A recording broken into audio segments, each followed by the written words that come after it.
Voter তালিকা হালনাগাদে বাদ পড়াও 2026 সালের 1 জানুয়ারিতে যোগ হবেন এমন ভোটার মিলিয়ে 49 লাখের মতো নাগরিকের তথ্য সংগ্রহ করা হয়েছে। পাশাপাশি বিদ্যমান ভোটার তালিকা থেকে বাদ যাবেন এমন 15 লাখের বেশি মৃত ভোটারের তথ্য সংগ্রহ করা হয়েছে। আজ মঙ্গলবার আগারগাঁওয়ের নির্বাচন ভবনে এক ব্রিফিংয়ে সাংবাদিকদের এই তথ্য জানান ইসির সিনিয়র সচিব আক্তার আহমেদ।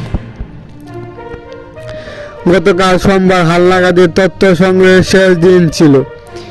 ইসি সচিব সারা দেশের তথ্য তুলে ধরে বলেন, সোমবার পর্যন্ত বাদ পড়াদের মধ্যে ভোটার বৃদ্ধি হার 2.44% ও নতুন ভোটার বৃদ্ধির হার 1.45%। মোট ভোটার বৃদ্ধি হার 3.9%। তিনি আরও বলেন, বিদ্যমান তালিকা থেকে মৃত ভোটার বাদ পড়েছেন 15,23,000। এর হার 1.77%, যা সর্বশেষ 2022 সালের চেয়েও কম।